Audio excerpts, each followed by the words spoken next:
Bonjour mon petit chifleur, Amber here, and I'm outside still, and it is the most wonderful time of the year. As I'm filming this, it is almost December. It's September 30th. By the time you watch this, it'll be October. Welcome to spooky season.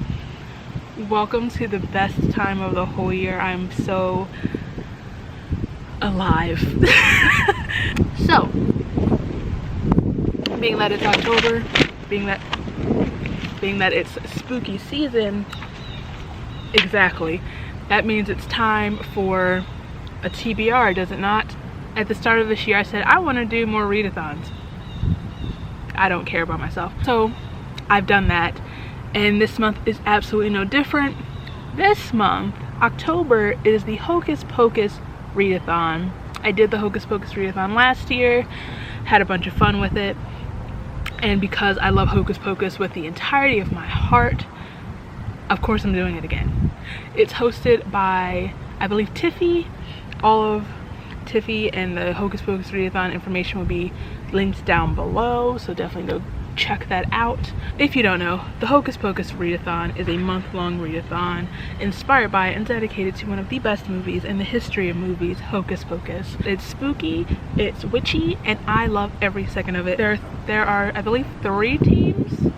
There's the Sanderson Sisters, there's Team Sanderson Sisters, Team Undead, which is like Billy, Binks, and Emily, I believe, and then there's like the trick-or-treaters. I think it's like Max, Danny, and oh my god, what's her name? What's Max's girlfriend's name? I don't know, I asked you. Allison. Anywho, of all people. So last year I was on Team Sanderson Sisters because obviously this year I'm also still on Team Sanderson Sisters because obviously. So I'm gonna sit down and run you through these prompts and my tentative, I'll say tentative TBR, because I am in a weird spot with books right now, and could all of these books change by my mood? Absolutely. So these are just kind of what I scraped together. Is this list very similar to my fall TBR? Yes. Do I care? No. So first and foremost, our group book is Mooncakes by Suzanne Walker, and that's worth 15 points. I don't know if I'm going to get around to that. I don't own the book, and I really tried. I really made an effort to only choose books that I already own because I have been buying way too many books. And I figured if I bought another book simply for a readathon, my mom would probably bury me under them. So moving right along, the next prompt for Team Sanderson Sisters is Sarah, my fave. That's worth 10 points, and that is read a book that features sisters. I really struggled with this because I am pretty sure I've read all of my books regarding sisters. Part of me was thinking about rereading Three Dark Crowns book, but I don't know where those are. I think they're in store. I think I sent them around to storage, which didn't help because I'm like, what do I have? Clap when you land, but that's not really the vibe that I'm going for Hocus Pocus Readathon and for spooky season. I kind of want like darker, more Halloween-ish books. This one's not really that, but I'm gonna make an exception. At the end of the day, it's gonna change. I'm hoping it might change. I'm going to go with The Empire of Gold by S.A. Chakraborty, which is the final book in the Daevabad trilogy, because this book features Nari, and this book also features Zainab, and they are sisters-in-law, so that counts. That counts. That's all I've got. But if you are looking for recommendations, I have plenty of those. If you need some books featuring sisters, the ones I read, you could read Three Dark Crowns, like I mentioned, which is a whole series about 3 battling sisters. House of Salt and Sorrow by Aaron A. Craig is a 12 Dancing Princesses retelling. We Hunt the Flame by Hafsa Faizal. Her sister's not heavily prominent in the book, but a lot of what she does is for her sister. Truth Witch by Susan Dennard.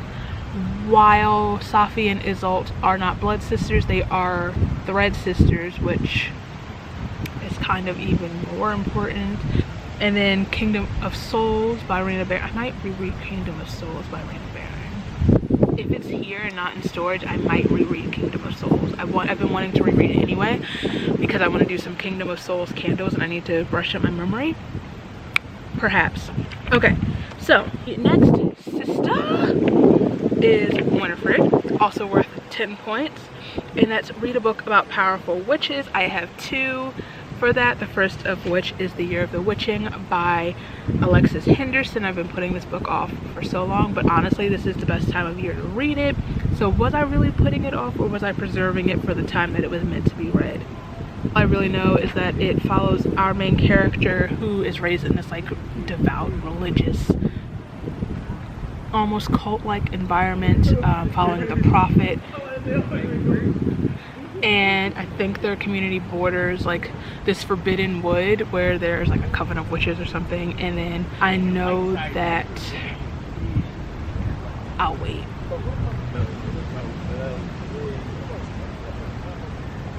So I know Emmanuel, main character, is biracial, and that's a cult, like is like a really controversial point of her life, and has brought shame to her family because her father is like this outsider.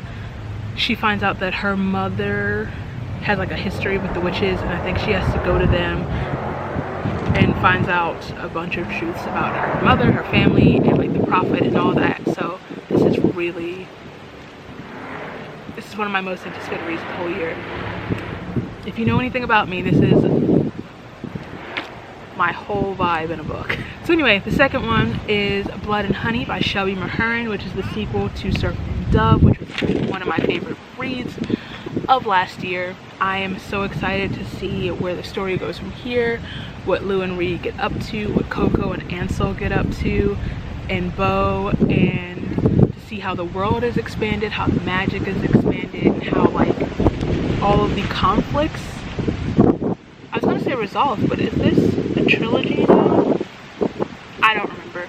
I am assuming it gets darker than the first book, and I think when I read this I'm gonna make me some cinnamon buns some sticky buns, and I'm gonna light my Serpent and Dove candle and just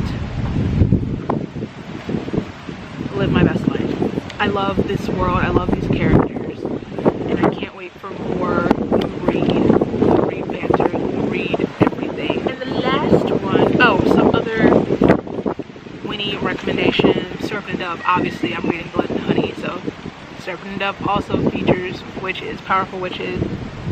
This one's kind of like obscure maybe, but A Curse of the Dark and Lonely by Bridget Kimmerer doesn't feature a bunch of powerful witches, but there is a very powerful witch who's sort of like the villain of the story, or one of the villains of the story, at least in the first book. I thought a squirrel fell out of a tree.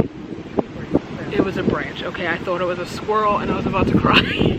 And then The Witchlands by Susan Dennard. Obviously, will I ever stop recommending that series? Absolutely not. Don't be ridiculous. But yeah, there are a bunch of different witches, a bunch of different types of witches, and I love that series with my whole heart. Witch Shadow comes out in February, and thank you at God and Jesus. So the last sister is Mary, and she is also worth 10 points. And that is read a book about an evil character. That's another one I kind of struggled with, because like I know there are a lot of witches, villains, but like are any of them like truly evil? At least from the books that I've read, I don't know. So for this one I'm going with Clown in a Cornfield by Adam Cesari. And as far as evil character, there's a homicidal clown involved, so I think that's about as evil as that's going to get. This book, from the description, gives me like it meets Children of the Corn, and I am 100% here for it. And some other recommendation books with evil characters. Obviously The Hunger Games. I think Snow is one of like the most evil evil villains I've read, at least in YA. Ooh, Girls of Paper and Fire by Natasha Nan. One of the things I always appreciated is that she didn't try to like humanize the, is he called the Demon King? Yeah. The Demon King? Yeah. In any sort of way. Didn't try to make us like him or light up on him in any way. And also Damsel by Alana K. Arnold. I didn't really like that book, but I really think that she was trying, like Amory was supposed to be like this evil character.